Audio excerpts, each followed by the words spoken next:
Today, we're very pleased to have a panel of experts to discuss the April 2014 presidential and provincial elections in Afghanistan. And I think you all know elections in Afghanistan are no easy task. Security procedures require a major organizational effort, access to polling places across Afghanistan in the sprawling cities and remote villages. Certainly requires a lot of advanced logistical planning and energetic implementations. I'm guessing that at least some of you, and probably many of you, have at least seen the photos from the previous elections, recent elections, of the ballot boxes being carried by the donkeys in the mountains of Afghanistan. And I'm as well guessing that some of you were perhaps at some of those polling sites or at the UN mission in Kabul or an embassy in Kabul, partnering with the Afghans in support of the previous elections. I remember myself, I was there, I observed some of the vote counting in the presidential election in 2004. It was in a warehouse outside Kabul. And what I remember, it was Tajiks and Uzbeks, Hazaras and Pashtuns, women and men, side by side. It really was a warehouse. And there they were counting the votes. I also have a copy of the ballot from that election. It was like a scroll, maybe some of you have them as well, pictures of the candidates, their names, and also a symbol for people to vote.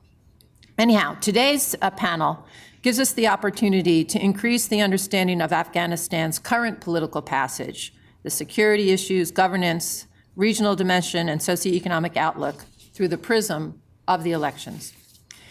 The plan for our panel discussion is as follows. Craig Jennis, who is the Director of the Electoral Assistance Division in the Department of Political Affairs at the United Nations, will provide us an overview of the election process. We look to you, Craig, to highlight what makes this election different from previous elections in Afghanistan, what are some of the key issues ahead, and outline some of the lessons learned from previous elections.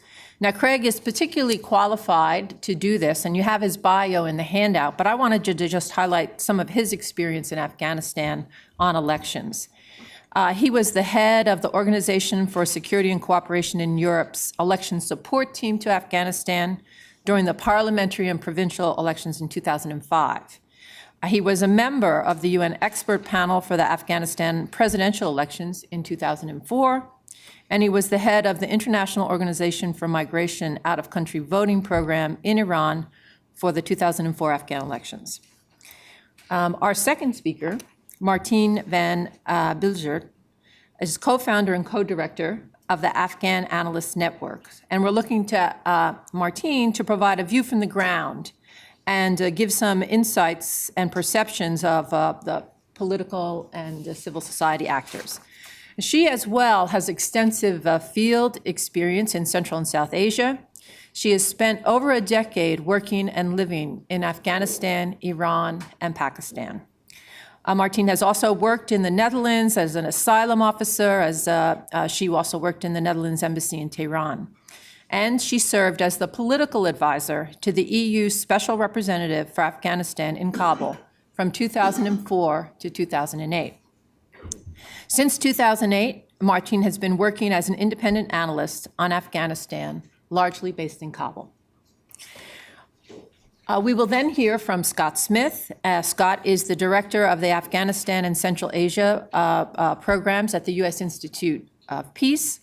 And he's going to provide us political insights on the candidates, on the process. I think, as many of you know, as I understand it, the nomination period for candidates closed on October 6th, and I think we're still in, there's the complaints period that's ongoing, but you can correct me in your remarks if I don't have the latest.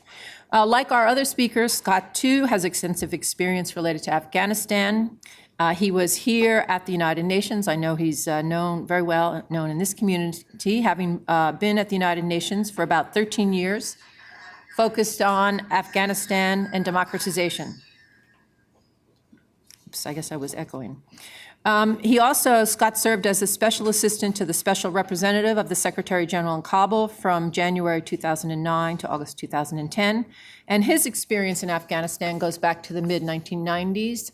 In 94, 95, he was there with an NGO, I believe.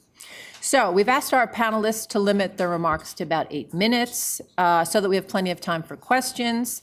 And we have a lot of wealth and knowledge here. We look forward to a lively discussion. So with that, I'll give the mic over to Craig. Thank you. Thank you very much. And I'm grateful to be here as part of this esteemed panel. Since I have 8 minutes, I won't go too long about my thanks and gratitude to you and everyone else, and maybe launch right into this. Yes. I'm always told I need to speak more loudly. So let me very quickly then try to talk about, set the table a little bit for the discussions. And I'd like to maybe focus just on a couple of issues in terms of challenges and issues that looking forward. So I think everyone in the room knows that the presidential and provincial council elections are scheduled to take place in early April of 2014, and then there will be parliamentary elections in 2015. Like the last electoral cycle, 2009 and 2010, these elections will be Afghan managed and Afghan led. But what's different is that the upcoming presidential elections should mark the first democratic transfer of political authority in Afghan's history. President Karzai, who has led the country since 2001, cannot stand for another term. At the same time, of course, the elections take place in the context of broader transitions, including the drawdown of international forces in particular, and various changes concerning the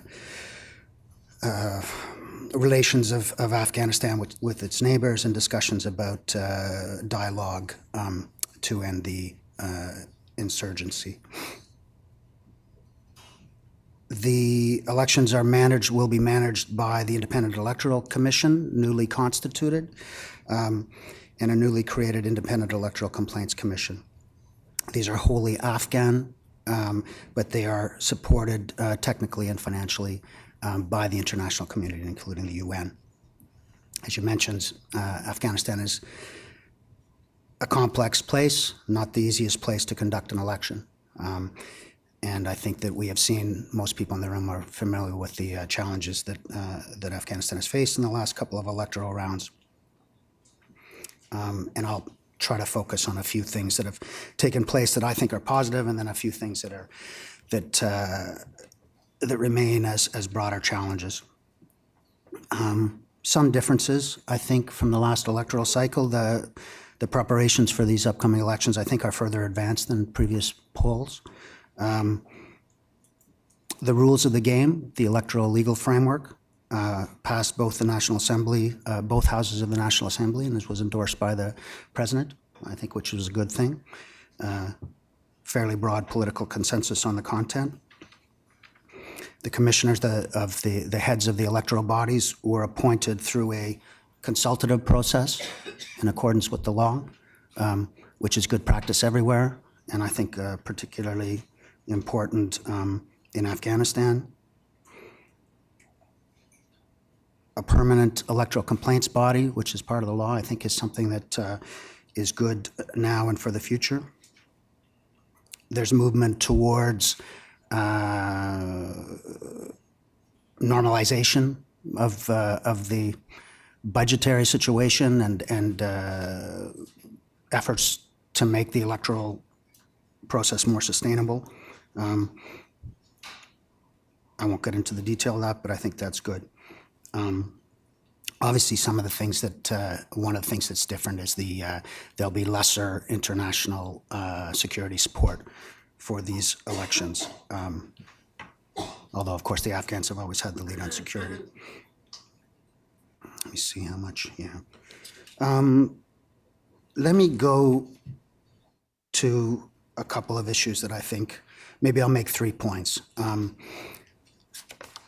And leave the rest for discussion. One is the role of the UN, and I think I need to say this just so people understand.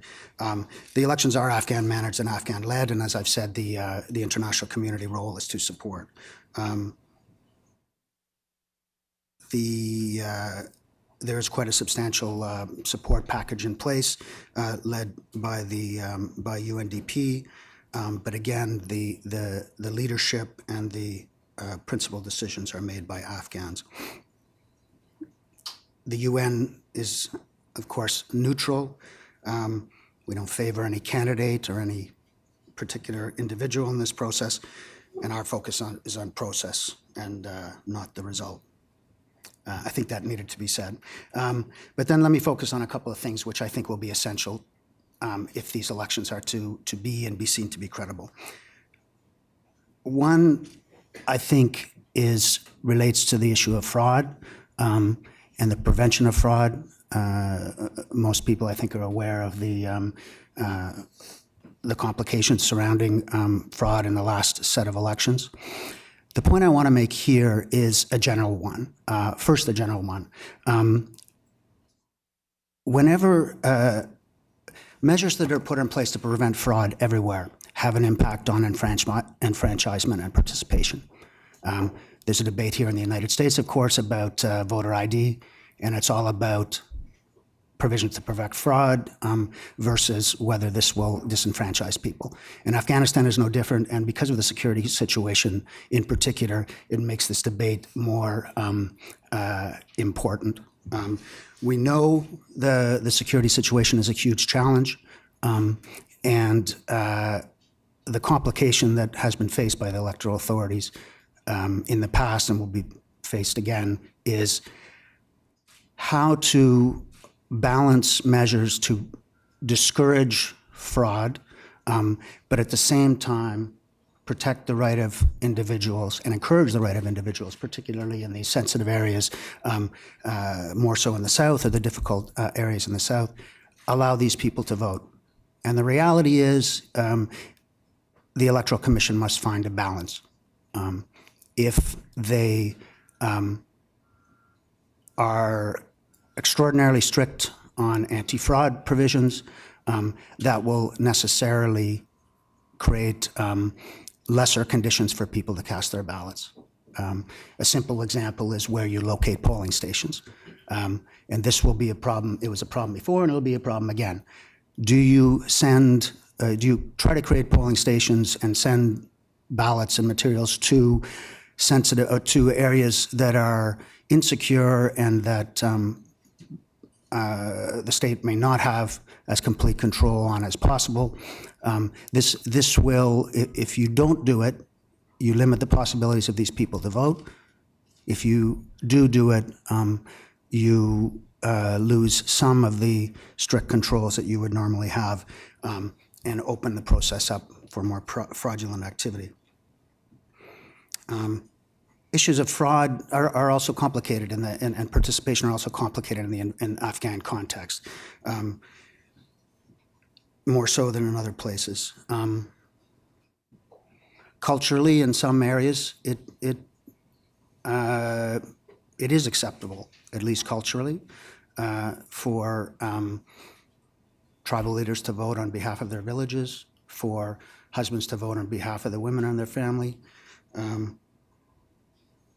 and that kind of thing. Of course, these are not things that are acceptable in terms of best practice in elections, but they raise serious questions about disenfranchisement as well. I'll just leave it at that because we can have the discussion later.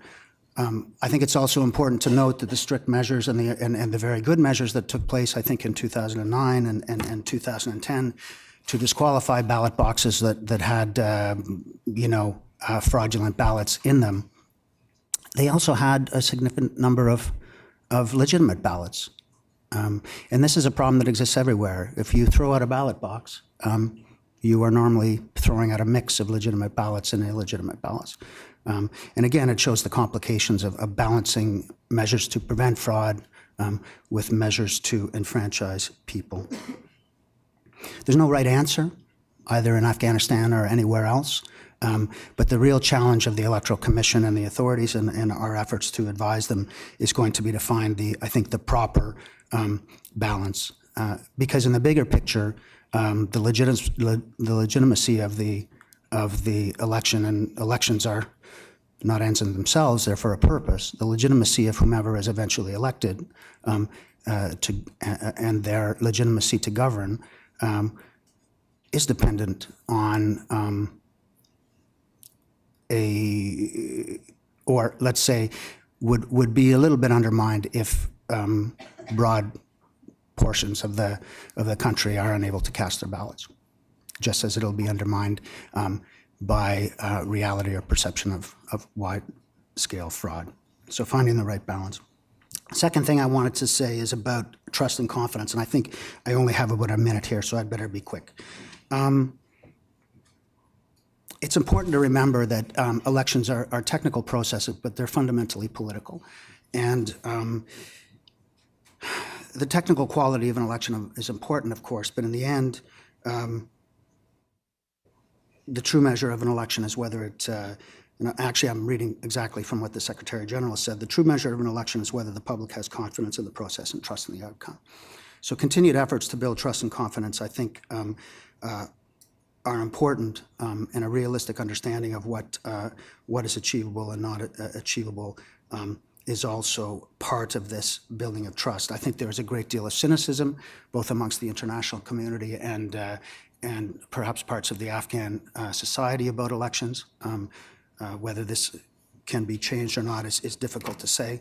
I think it's important to have these kind of events to have a clear discussion on what the real challenges are. But I'll just make one or two additional points under this trust and confidence. Some of the things that have happened, I think, are important and should be important to building trust and confidence. The fact that the election authorities were appointed, following consensus on a law and a consultative process should build confidence in the process in Afghanistan and elsewhere. That's one. And all efforts that can be made to reassure people that those running the election are going to do so in a fair, impartial way are very important. I think most people can accept mistakes, most people can accept difficulties and realities, but they can't accept if people are not acting fairly. And so continued efforts in that regard, I think, are important. The other thing I wanted to say on this point is that, at the end, I think the experience that we've had in Afghanistan and elsewhere is that the primary responsibility for ensuring that elections are conducted fairly and really, I wouldn't say primary, but a very, very important part of that rests on candidates and politicians.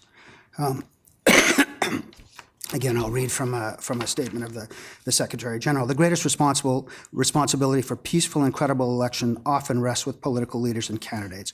Their commitment to peaceful conduct and to play by the rules will largely define the actions and attitudes of their supporters.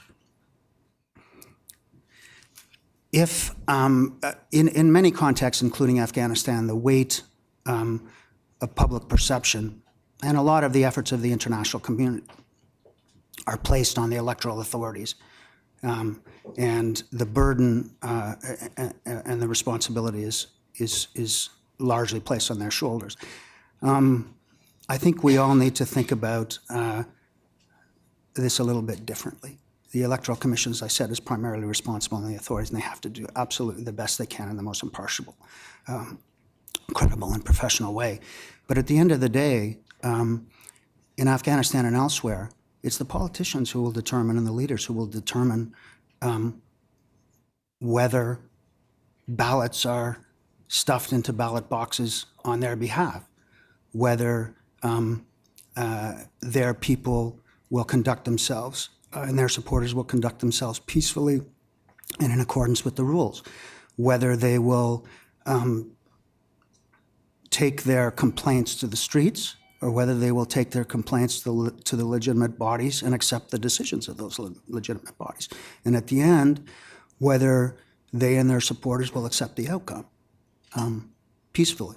And if they happen to win, whether they will act magnanimously with respect to those that did not win, and if they did not win, whether they will act with statespersonship, I think is the right word.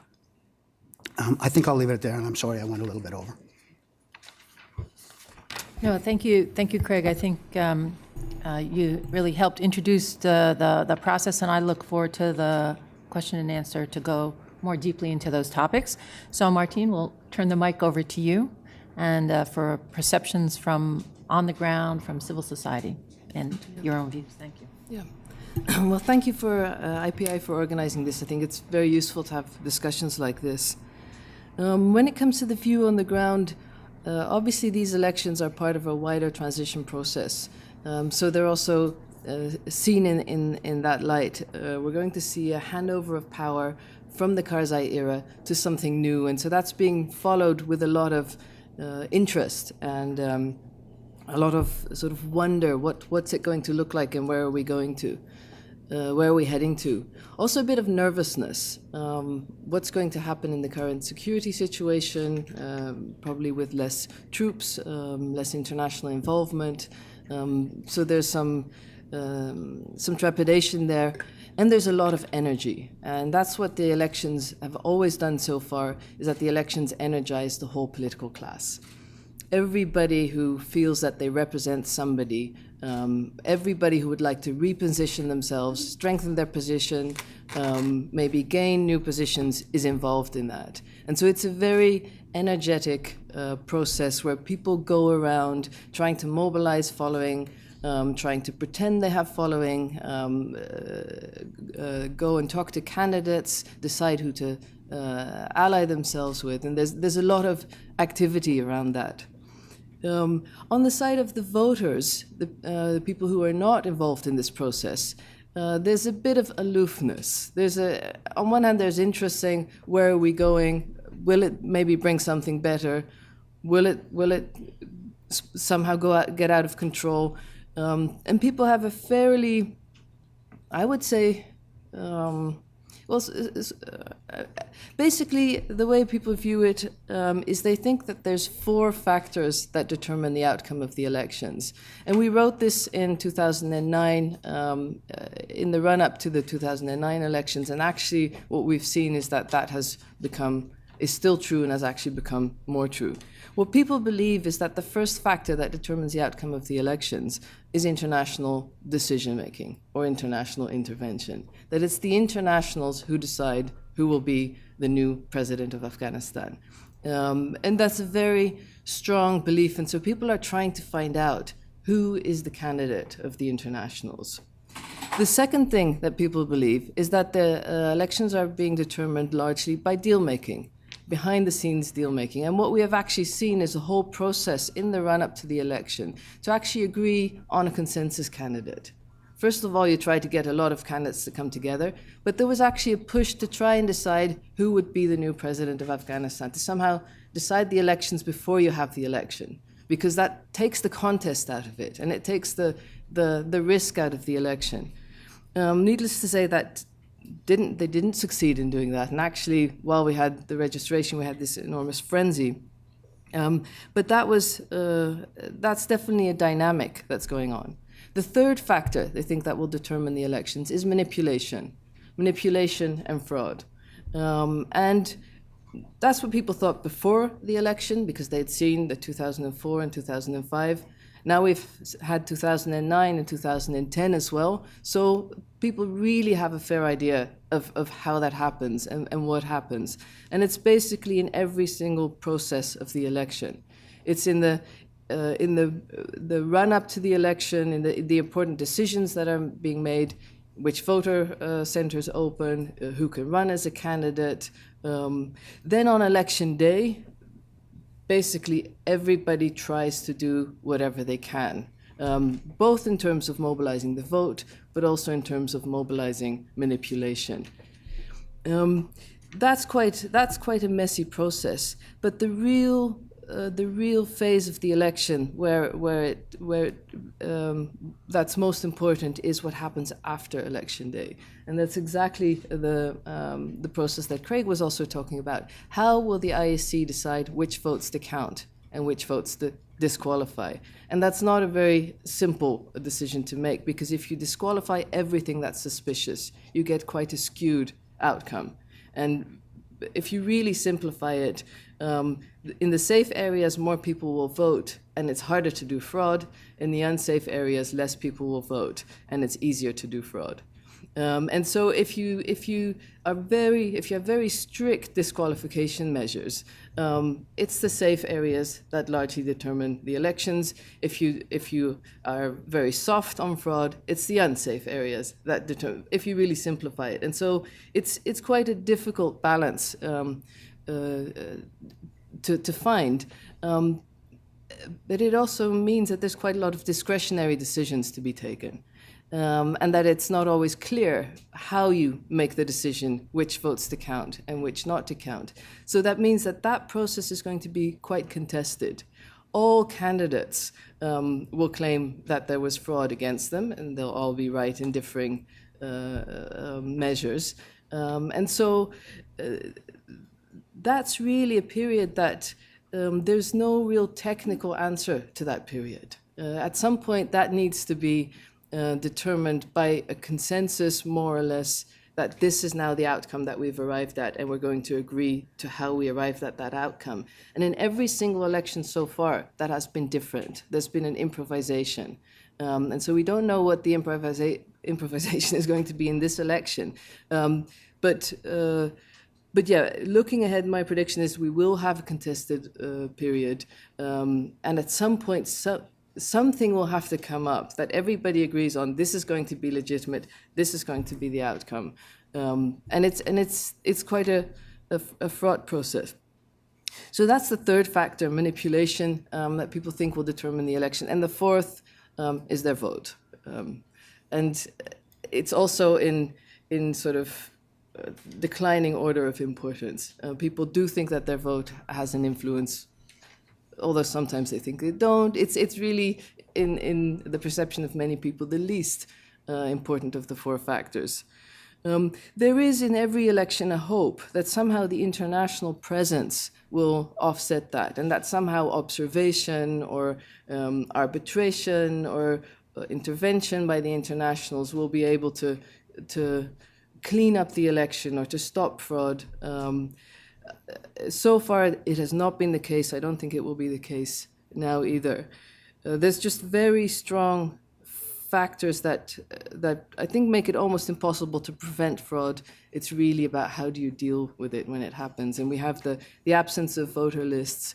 We have the excess of literally millions of voter cards not linked to voters. We have very insecure areas, which means that it's very difficult to monitor what happens. And the sprawling IEC staff, and you cannot control what everybody does. So yeah, it's. I think in general you could say that the voters have a fairly realistic view of what these elections are going to be like.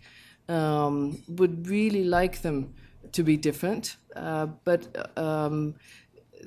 Really, a big priority is that they don't spiral out of control, that they settle, that you have the elections, there's an outcome, it becomes clear who becomes the next president, and that they settle.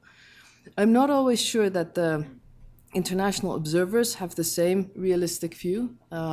What we've seen in every single election so far is that international observers are often quite impressed by the preparations by the IEC, and rightly so. The IEC has performed better in every single election. And so the technical preparations have also been better in every single election. But as I said, I think however technically well you prepare these elections, you cannot stop the fact that on election day you largely lose control over what happens, and that you then have to deal with it afterwards. I think I'll leave it at that for the moment. Great, Martin, thank you. And I think it's fascinating when you talk about how an election energizes the political class. Okay, so Scott, it's over to you. Thank you. Thank you for organizing this, and thank you all for showing up. I'm especially happy to see many of my former colleagues from the UN. It reminds me that they used to pay me to hear my views, but and never expected me to show up before 9 a.m. So I feel like a loser today. But one of the good things about no longer being a civil servant is one can say provocative things. And the first provocative thing I think I'm going to say about this election is that I don't think this process is really very much about advancing democracy and democratization in Afghanistan. I think that the main purpose of this election is about securing a certain amount of stability, transferring power according to the written constitution. Because that constitution, for all of its flaws, and we can discuss some of them, is, I think, accepted by the political elites as the rules of the game for allocating and legitimizing power. If you don't have an election, and as bad as the election will be, and I completely agree with my co-panelists about the likelihood of fraud and the likelihood of violence, which we also haven't, which Craig also mentioned.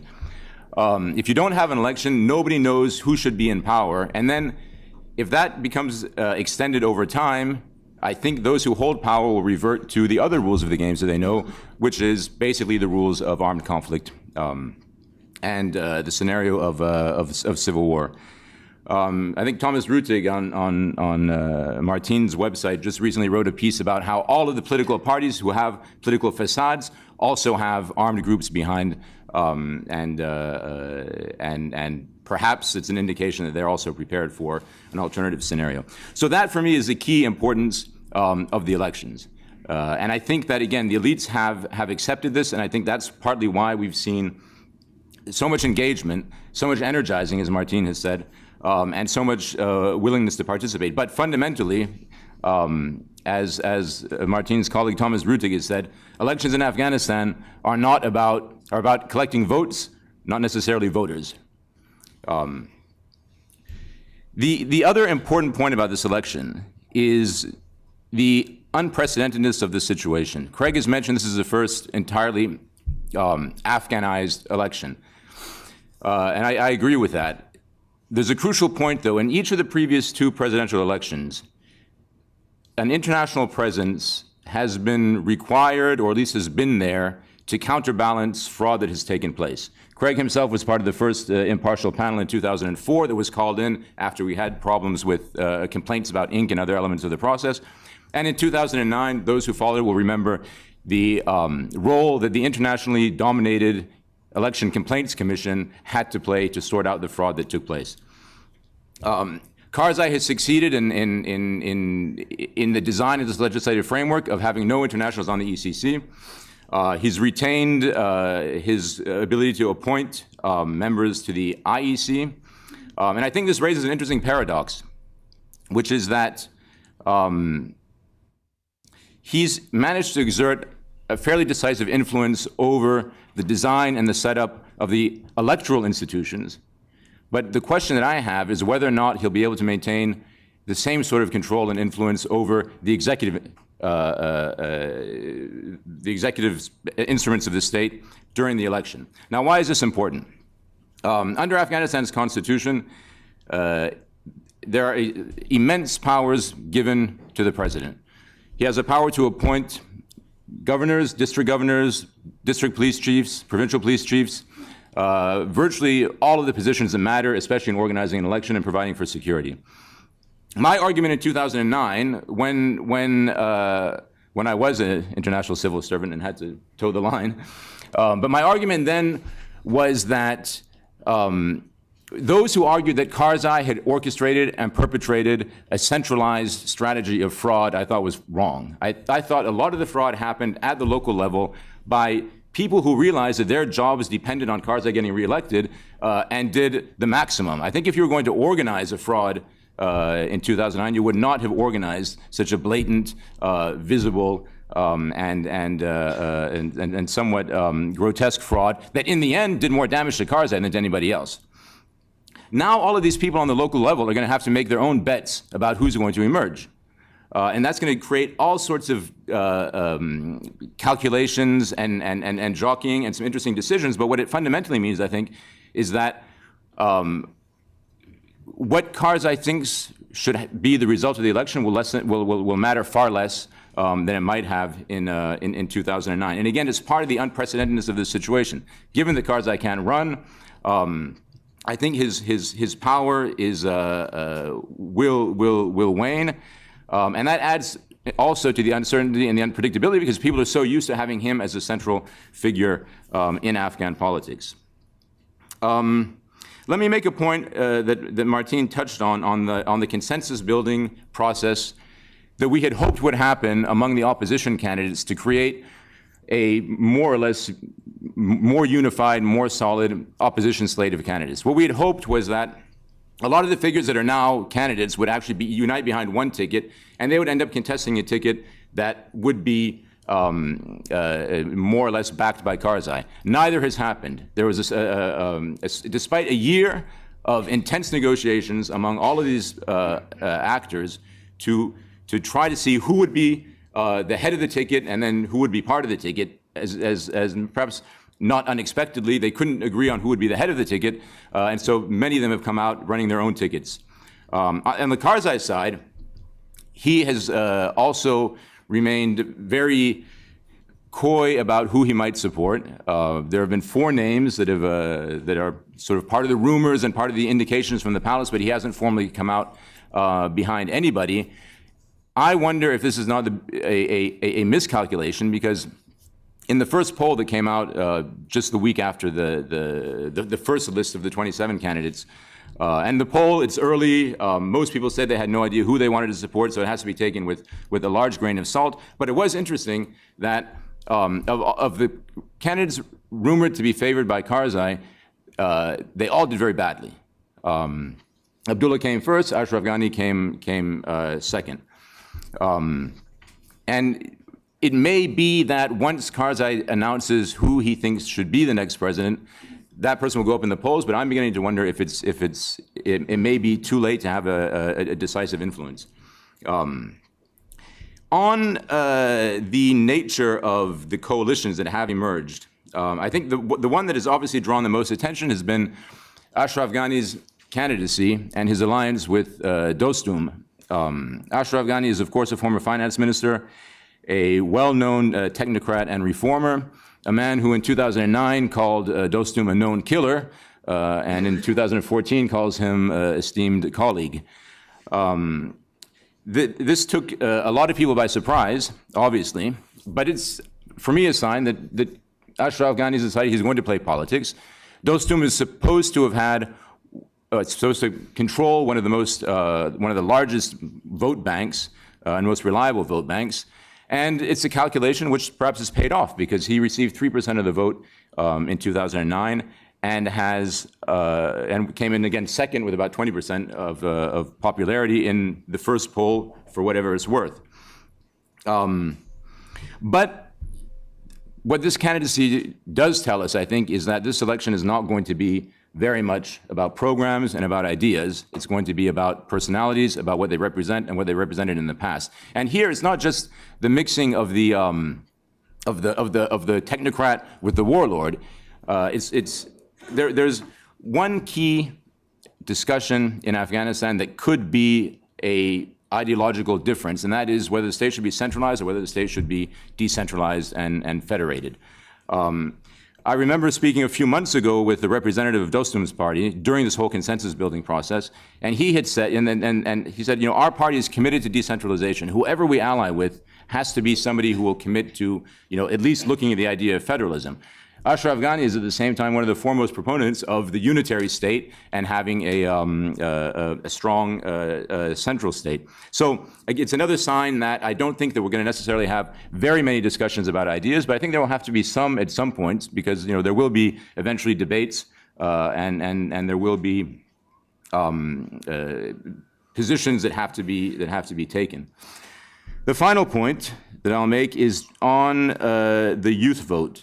Going back to Martine's hierarchy of what matters in an election, which I completely agree with, and lowest on the list being people's votes, I think here the wild card is, what will this youth bulge, which has come of voting age in the last 4 years, how will they vote? They share aspirations. They have the most to lose if this process fails and we end up back in a situation of civil war or proto-civil war. But so far, they haven't shown themselves to be that organized.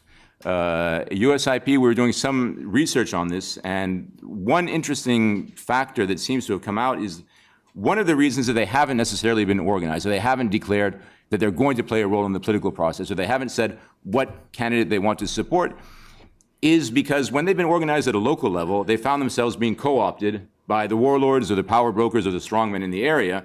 So I think that it may be that they're maintaining a strategic ambiguity about how they want to vote, but it may be when the process filters down to 2 or 3 major candidates, they will have a strong favorite, and that may have a preponderant, if not, possibly decisive effect on the election. Let me end with that, and we'll hand it over to you. Great. So this is a great way to set us up for questions. And I have 2 of my own questions that I want to pose to the panel, and then I'm going to open it up and I'll take a couple of questions at a time. But I wanted to, I'm taking advantage of my position here as the moderator. And the question that I think matters here and to this audience is, so what role for the international community? Craig, you mentioned how there is a process underway to make the electoral process in Afghanistan more financially sustainable. I think if you could talk a little bit about that, because that certainly matters to the international community. But also, what role for the international community on the, I'll call it the, yes, you said UNDP was supporting it, but what is their role? This is an Afghan-run process on the, I'll call it the support side or technical assistance. And then we have the issue of observers. What are the, I'll call it either the pros or cons. You can talk about that as process or political. And then it's also this, is there anything the international community can do to further support the I'll call it the more nebulous issues around trust and confidence and legitimacy? And my second question is about the provincial elections that are taking place at the same time. And it's really a 2-part question on both process. Does it matter that they happen at the same time in the presidential elections? Does it matter both process-wise, as far as complexity, voters' understanding of what they're doing, but then also politically, does it make any difference? As Scott, you said, there's the ideological debate over Afghanistan as a centralized state versus a decentralized state. And so I'll just go across the panel again, and you can comment as you like on my question. So Craig, if we could start with you. Thanks. On the issue of sustainability, that's actually a really important issue over time. And it's not just the case in Afghanistan, but it's the case in many places in the world. Elections are very expensive, and there is a preponderance of initiatives to prevent fraud, to ensure good processes, to safeguard processes, but a lot of these things are expensive. I mean, I don't know offhand, but I believe, the last electoral cycle cost, it's difficult to know because of it's difficult to factor in the international costs, but well over $500 million. And the government of Afghanistan has no financial capacity, at least it's unlikely that those kind of costs can be sustained over time. So I think what we all have to do, principally the Afghans, because it's an Afghan-led process, is think about how to ensure that processes are moving forward, are sufficiently robust, but gradually within the financial capacities of the country itself. I mean, the UN, for example, there were 500 advisors in 2014, or 2004, and in this particular cycle, there'll be 50.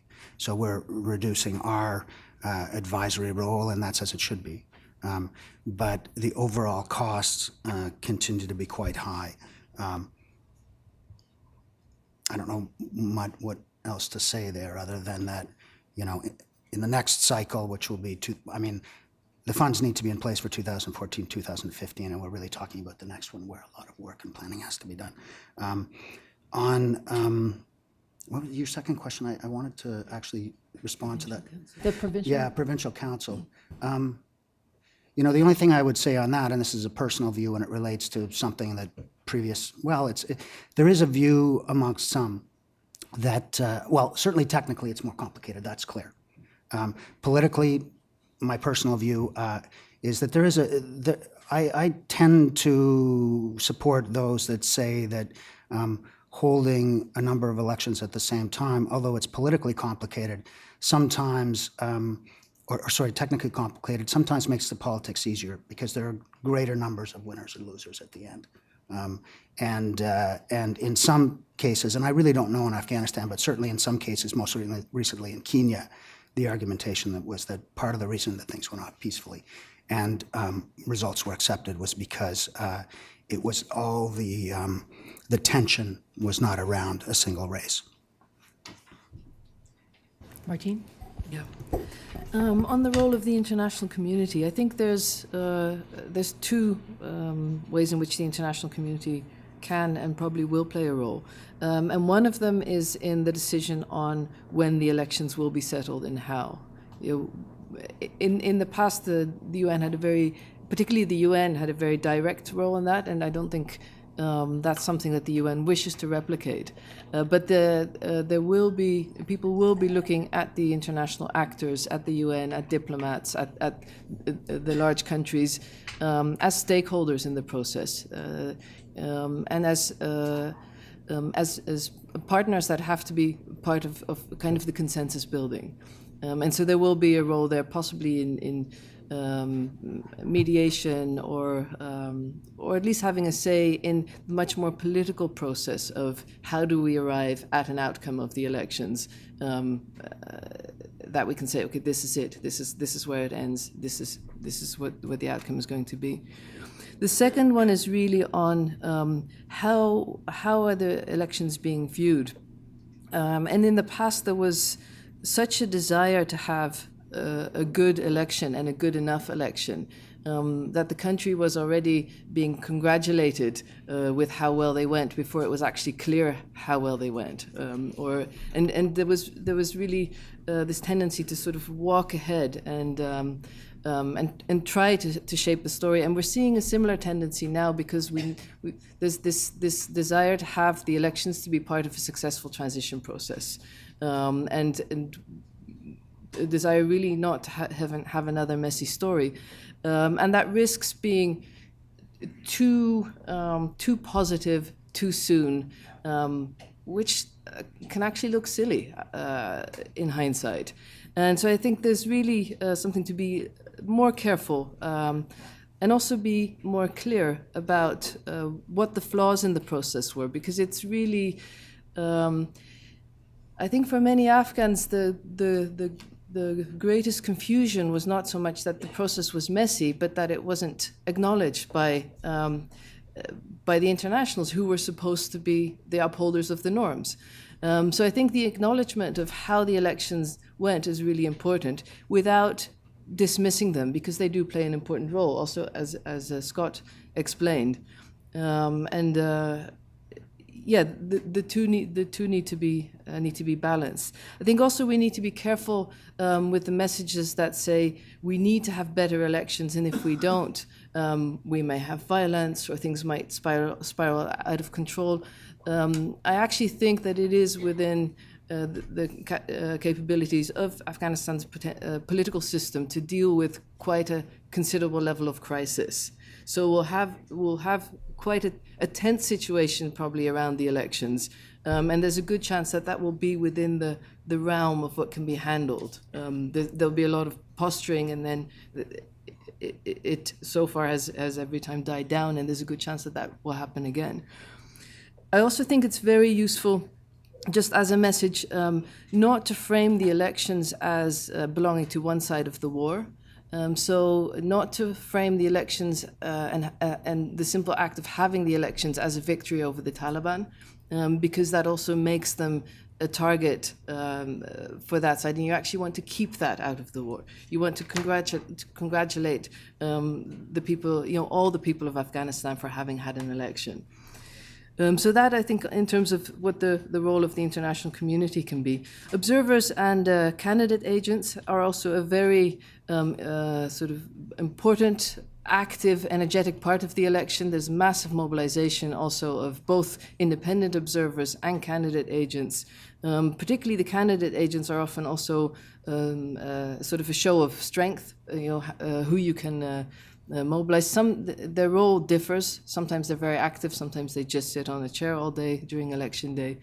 In terms of international observers, what's really important is to have observation until the very end, particularly because what happens on election day is only the start of the whole process. And so if you have a choice, better to have a small team that stays until the very end than a large team that leaves soon. And we've found in the past that particularly statisticians are extremely useful because there's a lot of raw data and there's a lot of information in the raw data. Very briefly on the provincial council elections, what we saw last time in 2009 is that they were very much overshadowed by the presidential election, so it meant there was very little, particularly international attention being paid, although they were locally very important.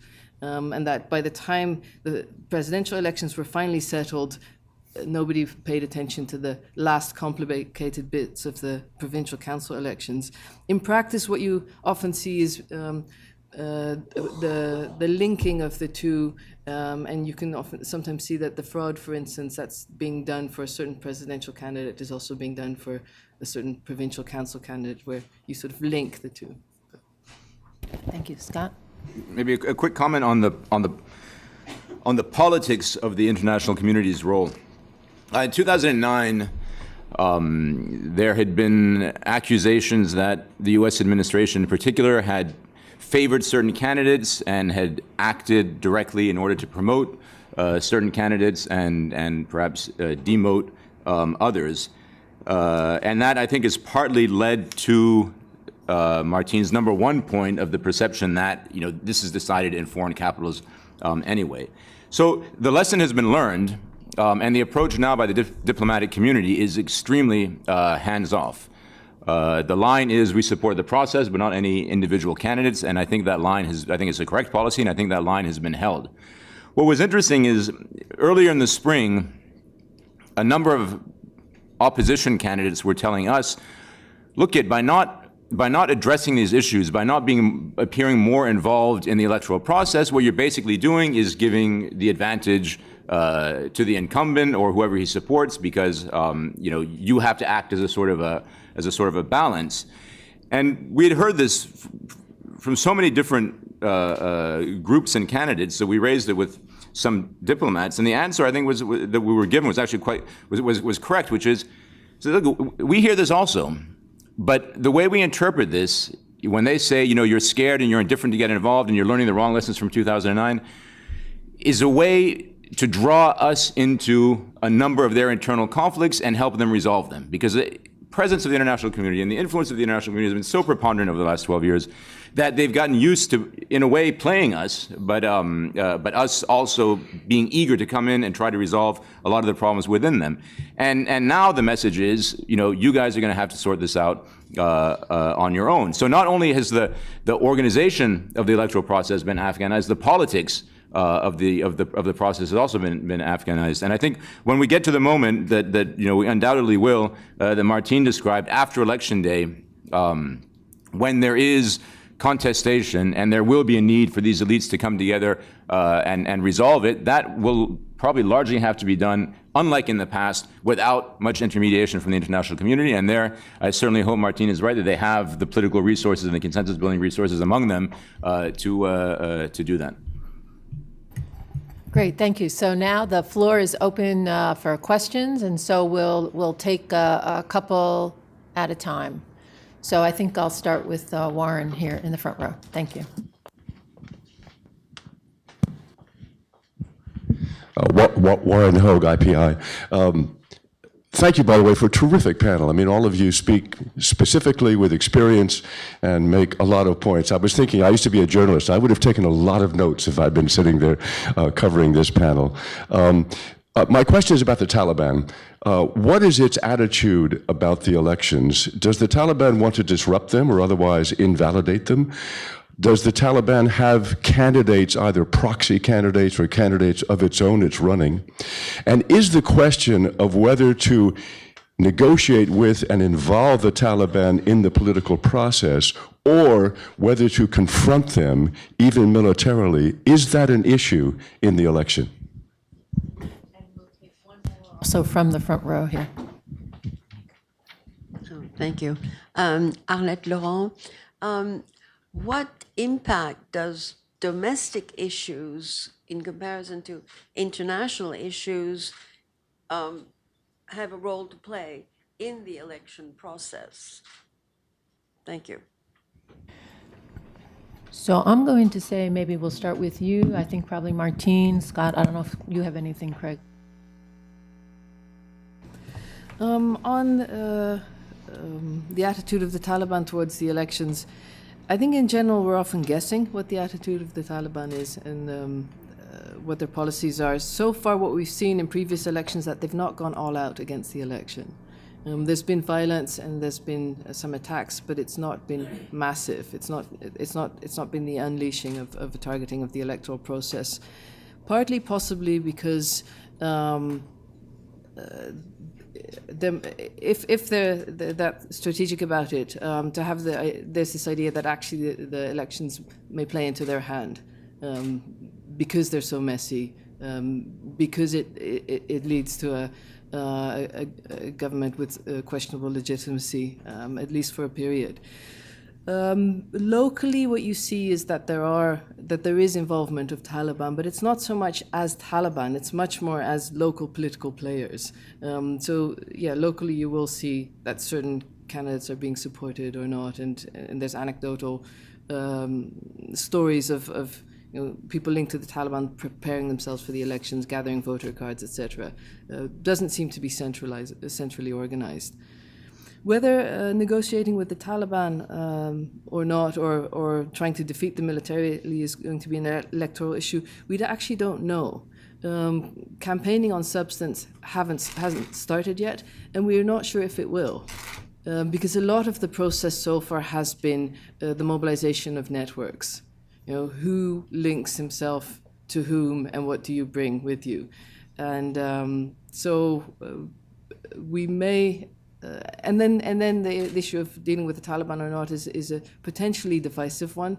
So even if it is on substance, the campaigning, they might let that one lie. So we'll see. We'll see in the coming months. On the question of whether domestic issues play a role or not, again, we'll have to see how much we'll actually get on substance in the campaign. My hope is that it will be a bit more than previous elections, where it was often, everybody was for national unity and human rights, etc., and against corruption.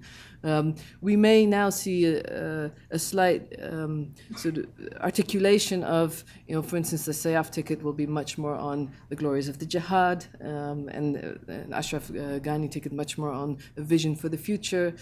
But again, we'll just need to see how that works. Yeah, the Taliban question is an interesting one, and as Martine says, it's whatever we think we understand about how they act and what they may do it's sort of, there are 2 or 3 people who have contacts that seem to be reliable, and we rely on them, but it's hard to know how much they're able to penetrate what they're thinking is. But let me give you one version, because it's a paper that we'll be publishing fairly soon about what they may do, which is there is, according to this analyst, there is a split within the Taliban on whether or not they should allow the elections to happen or whether they should try to undermine them.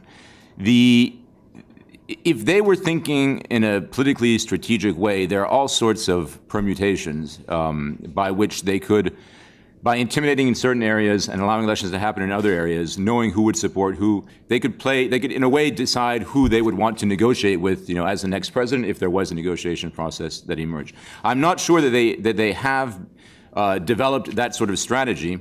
But one thing that I do think is something that they are keeping in mind, and Martine, I think you had mentioned this last week in Washington, correct me if I'm wrong, is that I'm not sure that they see a totally destabilized political Afghanistan to be something which is in their interest. In some sense, they need a government to fight against, rather than a free-for-all where they would not be, at quite the advantage that they are. And then the other question with the Taliban and how they act is the degree to which Pakistan would promote them entering into a negotiating process because it has issues of its own that it needs to resolve. I think the Pakistani view is, we have some influence over the Taliban. We can't tell them to do what is not in their interest. So it's not a relationship of full control. But that might be a factor in whether or not they allow the elections to go ahead or try to undermine them. I had one final point, but now suddenly it escapes me, so I'll stop there. Maybe it'll come back in the next round of questions, because I'm sure it'll be interesting. So we have, I saw there's over here to the right, we have two questions. I saw, yes, the one with the glasses, and then Kai. And then we'll come back up here to the front row, and we'll continue.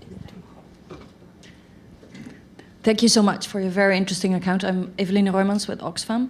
I have a question on provincial elections. They quietly reduced the quota for women on these from 25 to 20.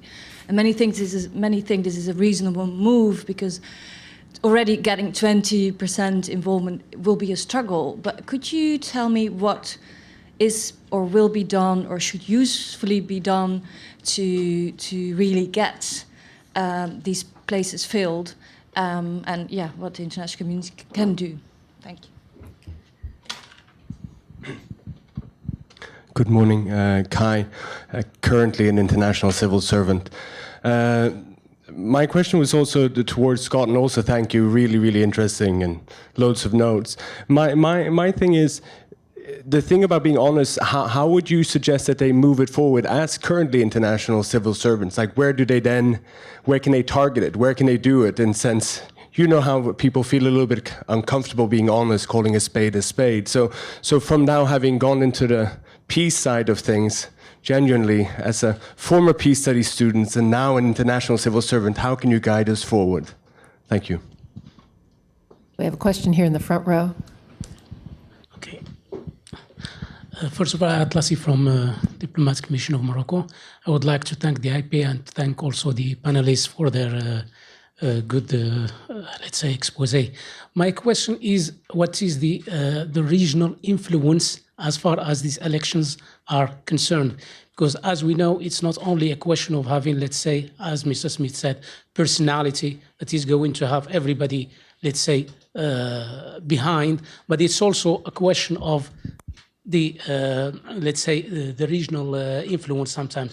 We know that lately there was some dynamic of, let's say, diplomatic activities going here and there was this reshuffle, and we feel that the things are going smooth and it's okay, and this is a hope to get these elections go well.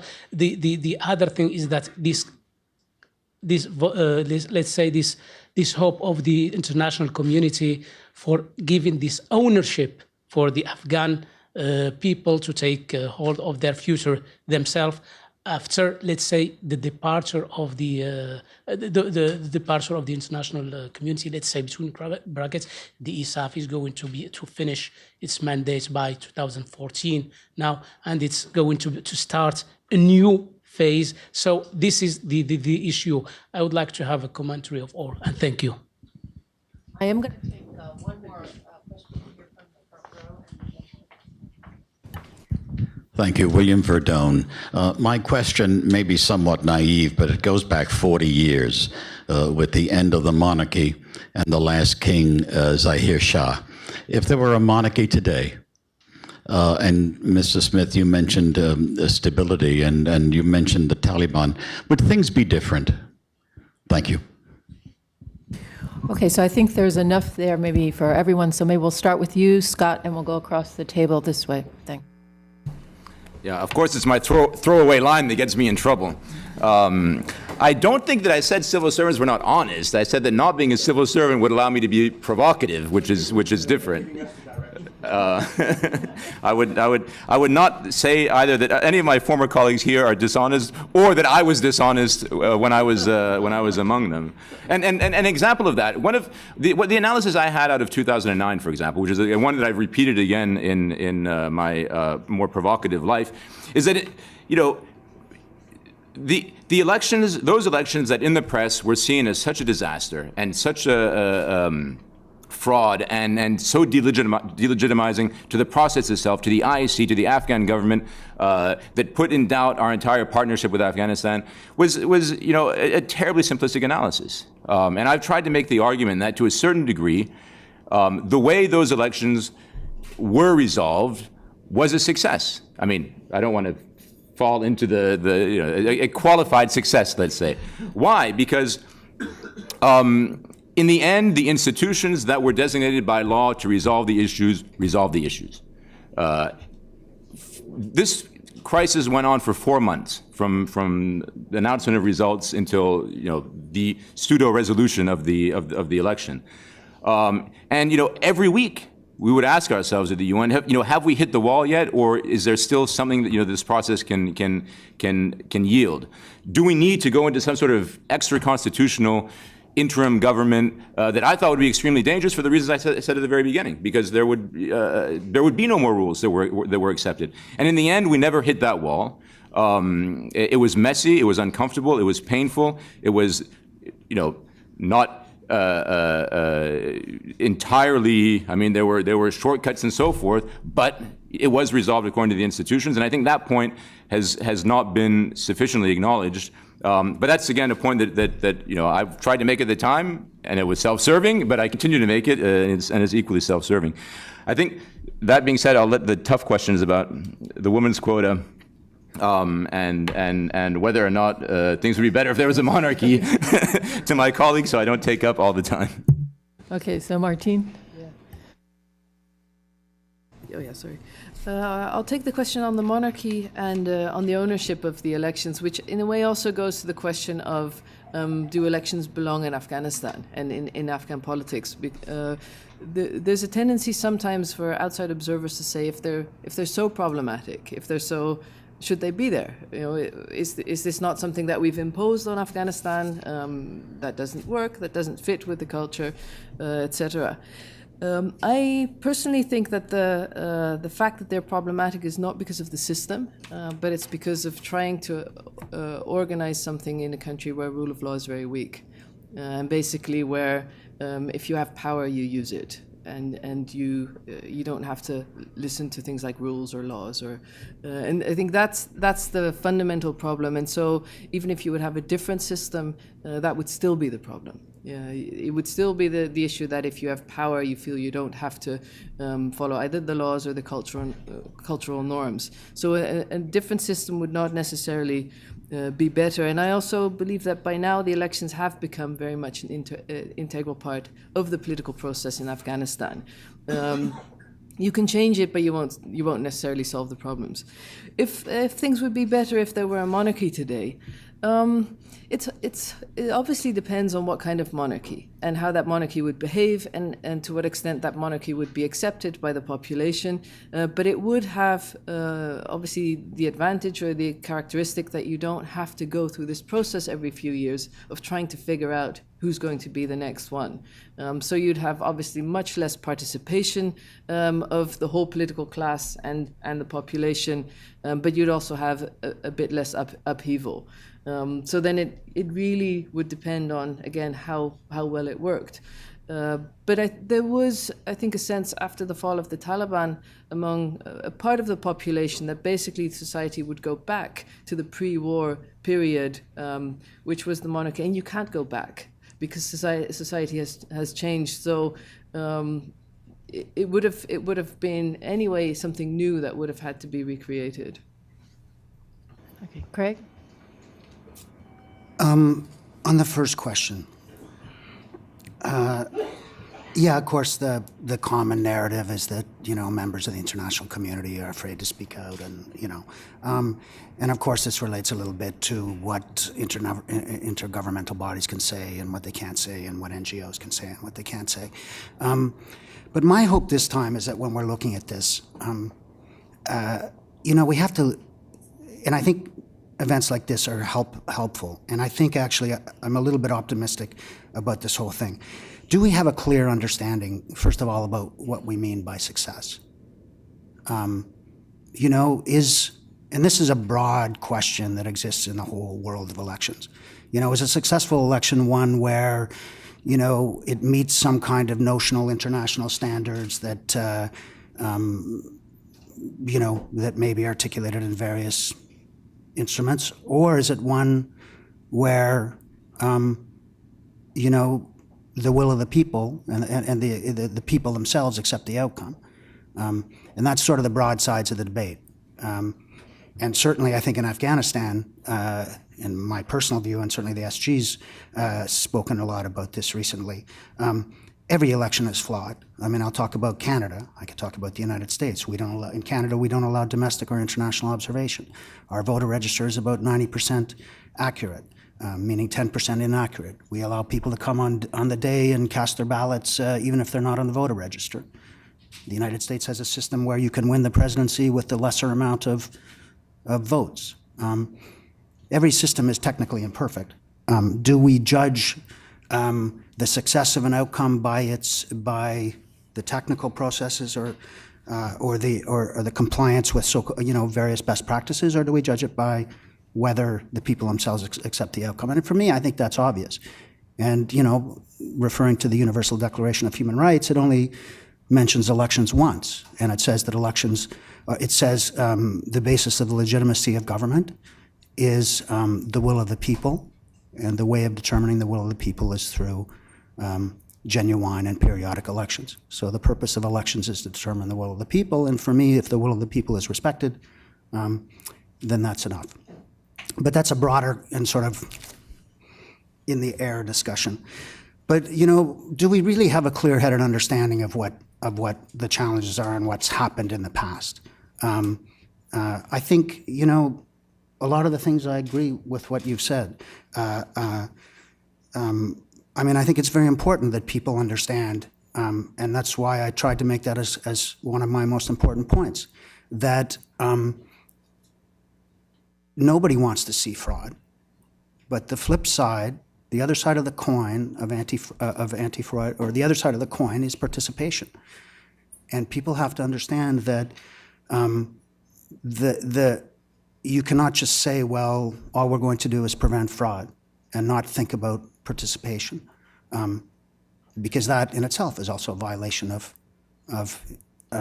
international human rights standards, and it's politically not very wise.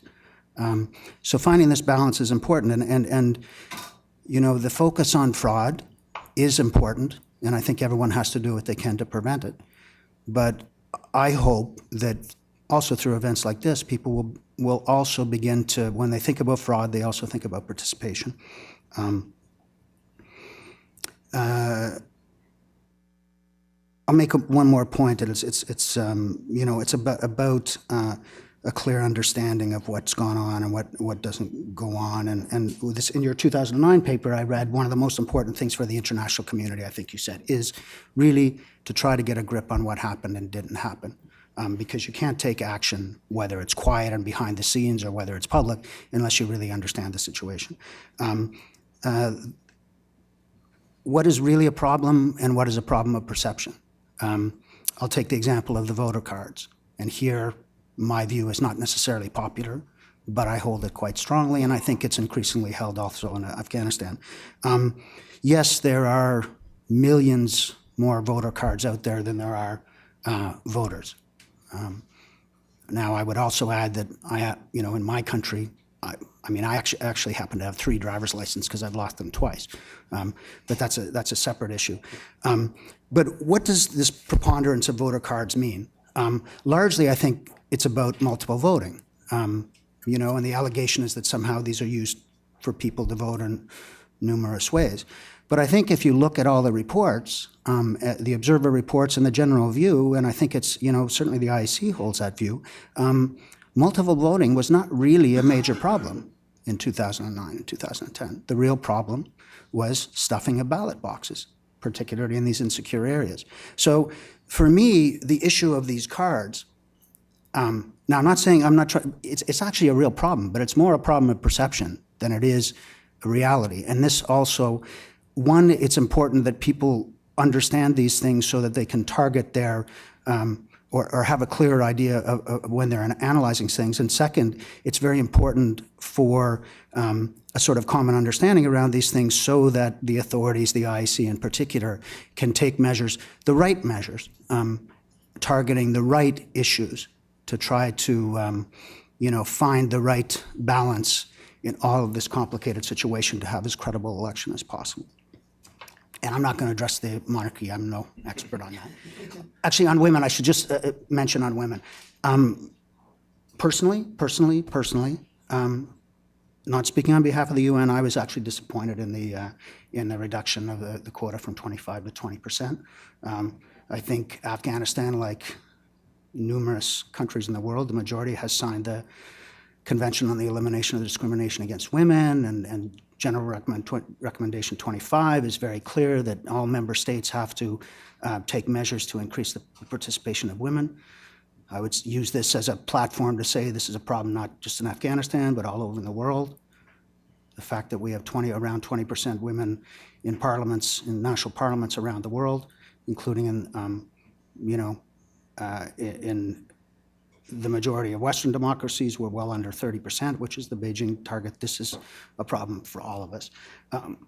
There are things that are going to be done. I think there's a couple of issues with respect to women. I mean, there's a number. But women candidates face a number of challenges. One of them is security. Women candidates are very often under threat. And I think that, there needs to continue to be discussions with the Afghan authorities and others on how to ensure that women candidates can feel as secure as possible in the circumstances. Participation of women as voters, there are measures in place to make them more comfortable. Of course, the hours of polling are partly, limited in order to ensure that women and others don't have to travel after dark, which is a problem, again, particularly for women. There are separate polling stations for women, which perhaps encourages them to go and to participate. But there are a number of specific issues that are still, searchers, people who, when you go into a polling station, you're searched.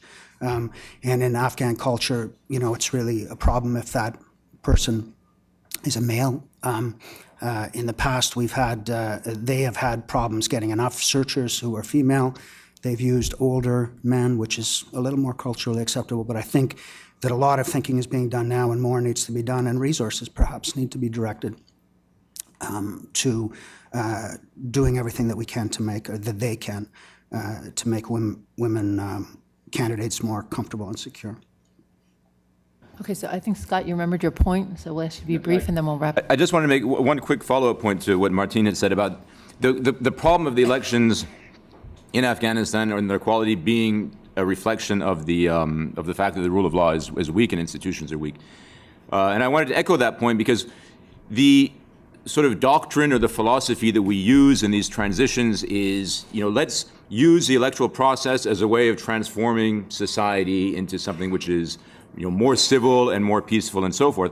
But at some point, the elections are also going to be a reflection of that society. And I think that was, very much what we saw in 2009. And the balance between transformation and reflection of what exists has to be part of our analysis of how we see these things.